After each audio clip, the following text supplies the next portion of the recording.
আকাঙ্ক্ষা বাস্তবায়নে কাজ করে যাওয়াই হবে আমাদের প্রধানতম কর্তব্য। তাদের আকাঙ্ক্ষা ভেরি সিম্পল, একটাই ছিল সেদিন বিজয়ী স্লোগান, উই ওয়ান্ট জাস্টিস। আমরা সকল ক্ষেত্রে সুবিচার চাই, আমরা কোথাও কোনো বৈষম্য চাই না।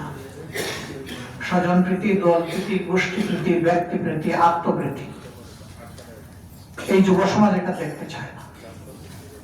আমরা যুব সমাজকে কথা দিয়েছি, তোমরা যা চাও আমাদের চাওয়াও তাই, তোমরা যা অপছন্দ করো আমরা তাই অপছন্দ করি, সুতরাং লড়ে যাবো একসাথে ইনশাআল্লাহ।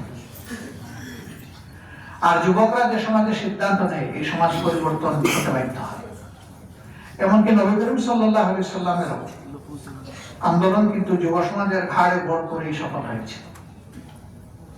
আজকে সেই মক্কা বিজয়ের দিবস, 19 অথবা 20 তারিখ মক্কা বিজয় হয়েছিল, আজকে 19 রমজান। সৌদি আরবে আজকে 20 রমজান চলছে। এই দিনটিতেই অসত্যের মৃত্যু হয়েছিল এবং সত্যের বিজয় হয়েছিল।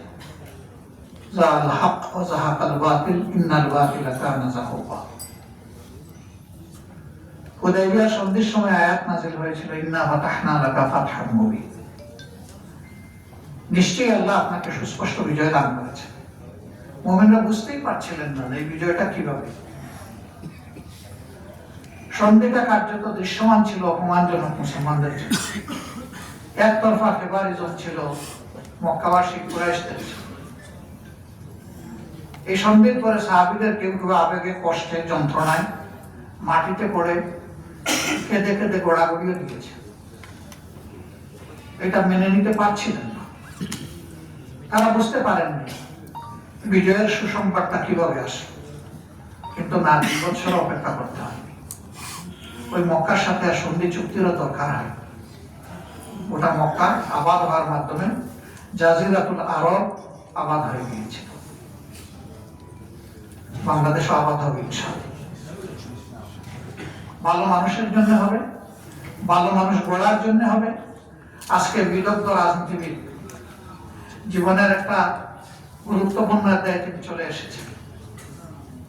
কষ্ট নিয়ে বললেন যে আমরা কবে মানুষ হব।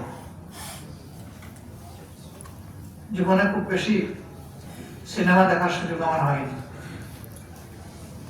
স্বাধীনতার পর একটা সিনেমা দেখেছিলাম, আউট অফ কিউরিওসিটি, আবার তোরা মানুষ হবে। এটি একটি সামাজিক শিক্ষামূলক ছবি ছিল। ছাত্ররা সর্বত্র তাদের শিক্ষকদেরকে অসম্মান করছে, সিনিয়রদের মর্যাদা পদদলিত হচ্ছিল, মানবতা কাঁদছিল। সেই সময় এই ছবিটা জনগণের মনে দারুণ আলোড়ন সৃষ্টি করেছিল, আবার তোরা মানুষ হবে। আজকে মনে হচ্ছে সেই ছবির বাস্তবতাও যেন চিৎকার দিয়ে বলছে, আবার তোরা মানুষ হবে। আফসোস, আমরা যারা একসাথে সকলেই মজলুম ছিলাম, আজকে তাদের কাউকে দেখি তার সম্পূর্ণ ভিন্ন ভূমিকায় কাজ করতে। শিক্ষা কি আদৌ হবে না? তাহলে কি ইতিহাসের সেই সবকটাই বাস্তবায়ন হতে যাচ্ছে যে ইতিহাস থেকে কেউ শিক্ষা নেয় না?